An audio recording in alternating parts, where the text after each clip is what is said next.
বুগো জাপানে চলে আইছি 1 মাস হইল। পরান্ডা ভইরে কিচ্ছু খাতি পারতেছি নে, খালি ঝাল আর টক খাতি মনে চাচ্ছে। তোমার ভিডিওগুলো দেখি আর সুসোর মতো গাল দিয়ে পানি পড়ে। তা আমার জন্য কিছু একটা টক ঝাল টাইপের রেসিপি দেখাই। আসসালামু আলাইকুম এবু। তা আবার কোনো সুখবর টখবর আছে নাকি? মাঝে মধ্যে এইরকম হয় বুঝছো। গোশ মাছ কিচ্ছু খাতি ভাল লাগে না। বডি ডিমান্ড বলে একটা কথা আছে না, যতই তুমি ভালো ভালো খাবার দাবার গালের মধ্যে ঠুসতে থাকো, রুচি না থাকলে গিলতি মনে যাবে না। বেশি না, মাত্র 10 মিনিটের মধ্যে ইনস্ট্যান্ট রসুনের আচার, হাল ভইরে পরান্ডা ভইরে ভাত খাতি পারবানি কয়টা। আমি তো এরম করে প্রায় প্রায় খাই, ঝাল ঝাল টক টক, আর ফ্লেভারটা হচ্ছে আচারই ফ্লেভার।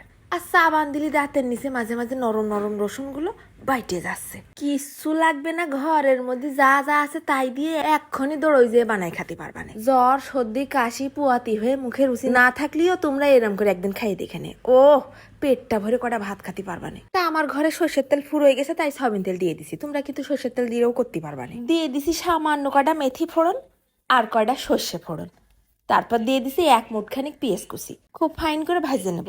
একেবারে লাল মুসমুসে করার দরকার নেই, এই কাঁচা কাঁচা থাকতেই এর মধ্যে দিয়ে দেবো 2 আস্ত রসুনের সবগুলো কোয়া। তারপর বেশ 2-3 মিনিট সুন্দর করে ভাজে নিয়ে দিয়ে দিলাম 1 চা চামচ শুকনো ঝালের গুঁড়ো, 1/2 চা চামচ হলদির গুঁড়ো, 1/2 চা চামচ ধনিয়ার গুঁড়ো। এগুলো সব তাড়াতাড়ি করে ভাজে নিচ্ছি না, এবার যদি পুড়ে যায়। এখনো কিন্তু রসুনগুলো ভাজা ভাজা হবে না, ওই গার কাঁচা ভাবটা চলে গেলেই হলো। তারপর এর ভিতরে 2 টমাটো কুচি করে দিয়ে দিছি। টমাটোমটাও বেশ একটু সময় নিয়ে ভাজে নেব। ভাজাভাজি করার পর 1 কাপ পানি দিয়ে দিলাম সিদ্ধ হওয়ার জন্য, তারপর ঢেকে দিলাম কিছুক্ষণ। অনেকে কয় 5 ফোড়ন দিলেন না, 5 ফোড়ন না দিলে আচার হয়। 5 ফোড়নের মধ্যে মূল ঘিরানের মশলা কোনটা কওদিনি? আচারের ফ্লেভার আনার জন্য যে তীব্র ঘিরানটা বেরোয় সেটা কিন্তু শুধুমাত্র মেথির জন্য। আর 5 ফোড়নের মধ্যে অন্যান্য যেসব মশলা আছে সেগুলোর ফ্লেভার কিন্তু খুব সামান্য। শুধু মেথি আর সর্ষে ফোড়ন দিয়েও কিন্তু আচার বানান যায়। দেখিছো, কথায় কথায় এক ফাঁকে আবার নুন ছিটই দিলাম। পানিটাও শুকিয়ে আসছে, একেবারে ভুনা ভুনা তেল উঠা ভাব হয়ে গেছে। এইবার শেষমেশ আরো একটু টক টক ভাব আনার জন্য দিয়ে দেবো 3-4 কোয়া তেঁতুল। তেঁতুলটা দিয়ে আরো একটুখানি পানি দিয়ে দিলাম।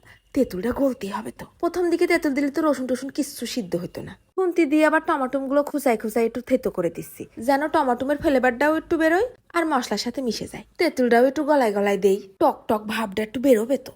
তাই এইরকম তেল উঠা উঠা ভাব করে ইনস্ট্যান্ট রসুনের আচার বানাই কিন্তু তোমরা ফ্রিজে রেখে প্রায় সপ্তাহখানেক খেতে পারবা না।